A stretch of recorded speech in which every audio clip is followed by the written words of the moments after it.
Hello ladies and gentlemen, my name is Keegan and welcome back to the channel and a look at the semi-finals of the 2017 AFL season. Now, I was thinking about doing a review of the past round, the quarterfinals, but I didn't actually get a chance to see a lot of the games. I didn't see any of the Port West Coast game. I didn't see any of the Sydney Essendon game. I saw bits and pieces of the Richmond Geelong game, and I saw about half of the Adelaide GWS game before I turned it off. So overall, from what I saw anyway, it seemed like a real kind of disappointing first round of finals. Now, the first round of finals is usually great. It's 4 games, usually very competitive. But this year, there were 3 pretty big blowouts, and then there was that amazing game, Port and West Coast, which I didn't actually get to see. I've since rewatched the extra time, but I haven't actually watched the entire game in its entirety.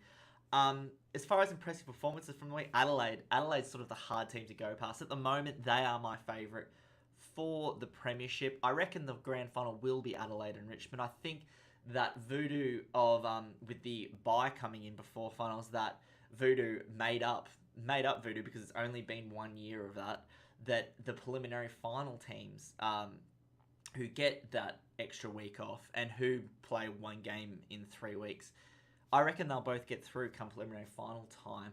I think Richmond and Adelaide will be meeting on the last Saturday in September, and I reckon Adelaide, my head says Adelaide.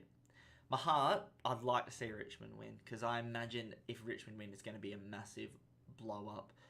And I sort of feel bad for them for Carmichael Hunt beating them with a goal after siren, because nobody deserves that.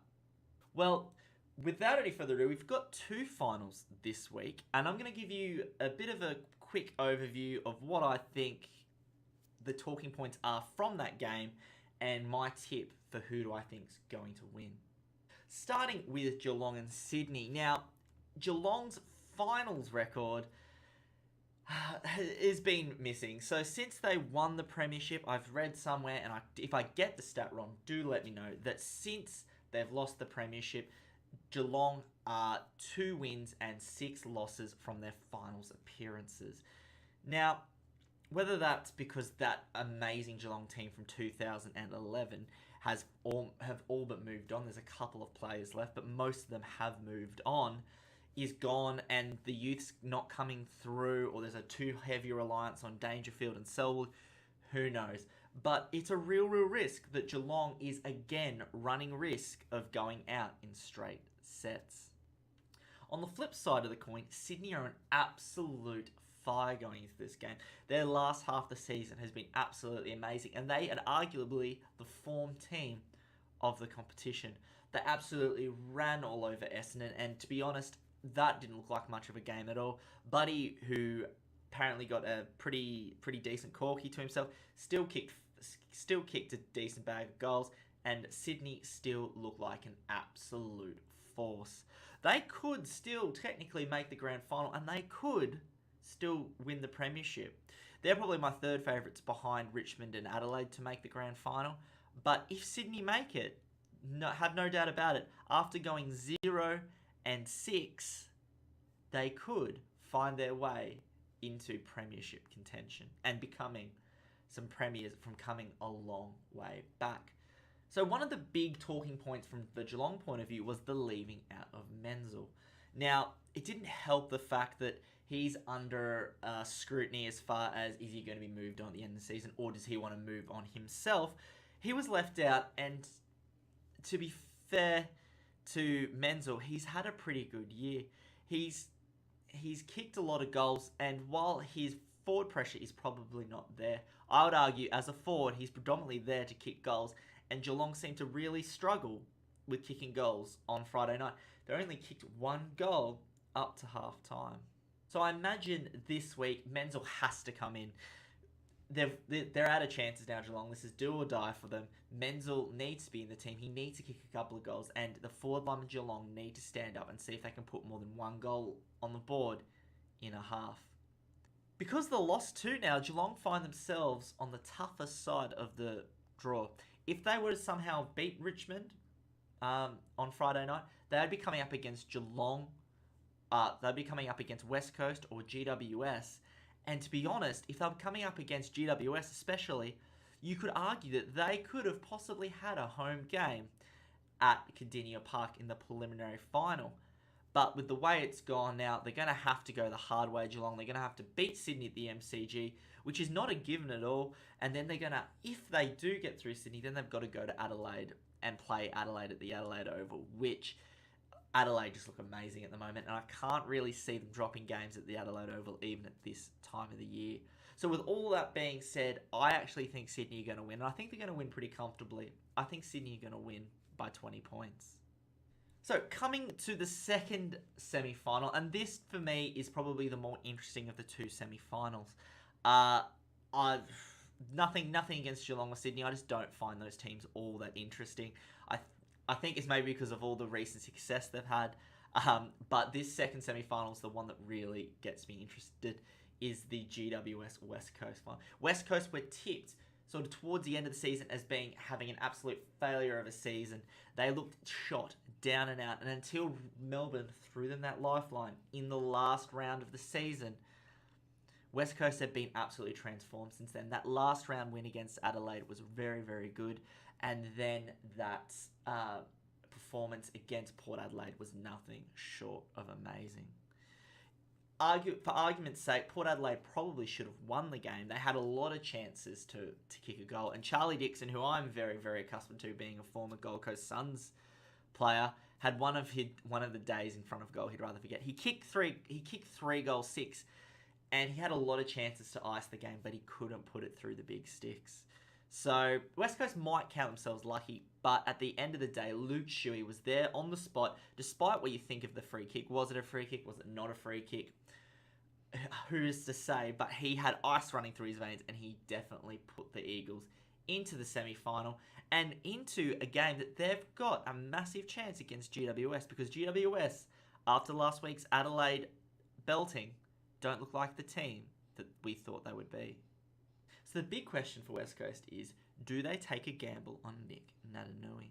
Now, he's training with the main group, and he's doing all the work in the main group, but he hasn't played a game this season. And is it worth throwing him into a semi-final with match-hardened performers around him when he is going to be very, very underdone? Personally, I wouldn't do it. I don't think you can throw him in at this point in time, no matter how well he trains with the main team. I just don't think you can afford Naitanui to be blowing up halfway through the third quarter and not being able to contribute. While at the start of the game, while the game's on the line, he might absolutely be fire, and the first 2 quarters he might get you over the line, but it's too much of a risk to take that if you need that extra drive in the third and the fourth quarter, you're basically playing with 21 men, because Nick Naitanui is not match fit and has blown himself up. Looking at the GWS side as far as ins and outs go, they've got 2 massive outs that you would say, Cameron and Mumford. Now, from all reports, Cameron and Mumford both had pretty poor games against Adelaide, but there is no denying that they are important players to that GWS squad. Now, I saw some efforts from Cameron over the weekend, and they looked pretty poor. He was out with a hamstring, so maybe he was injured, so I'm not going to judge him off that.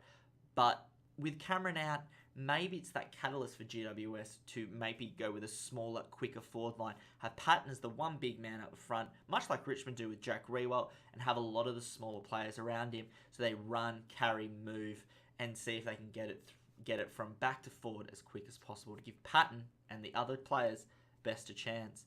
Mumford's also another one that looked, from all reports, very slow, very sore, and just didn't seem to be up to it against Adelaide. So the question is, do you just keep Lobb as a one-out ruckman, or do you bring someone like a Dawson Simpson in? It's a sort of hard decision to make, to be honest. If it was up to me, I'd be putting Lobb one out, back him in, have a bit of backup with Patton maybe in the ruck to give Lobb a bit of a chop out every now and then, but have Lobb as your predominant number 1 ruck and see how he gets on. With the West Coast midfield, they've got Mitchell and Prittis. Now, Mitchell and Prittis, while they are absolutely immense, amazing clearance players, do they have the pace and do they have the defensive run that they need to beat that GWS midfield when it's up and going? Sure, while it's in the pack, Pritis is a great tackle, but he's not quick of foot. He's not going to run and chase those GWS players if they were to grab the ball from the pack and steam from the midfield. He does leave a lot to be desired in the midfield as far as pace goes. Same with Mitchell.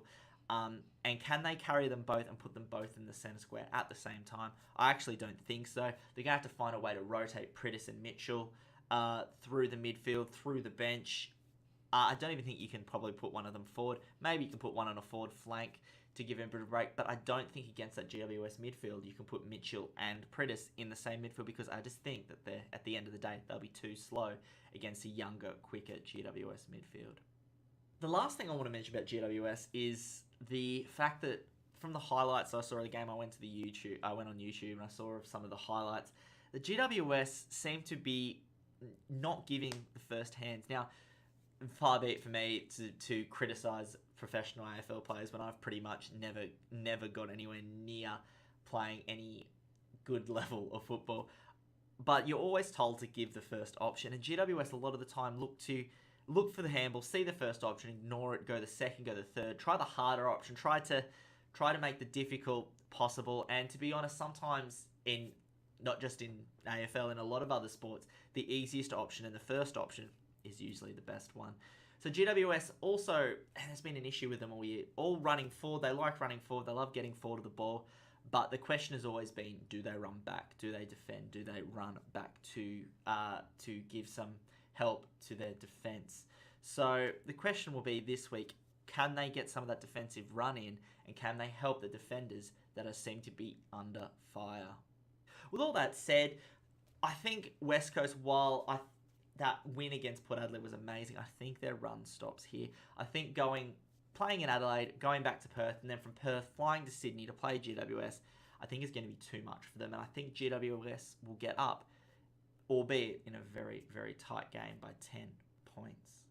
Well, guys, they're my two tips. Sydney by 20, GWS by 10, which would leave us with next round a Richmond GWS preliminary final at the MCG and an Adelaide Sydney preliminary final at the Adelaide Oval.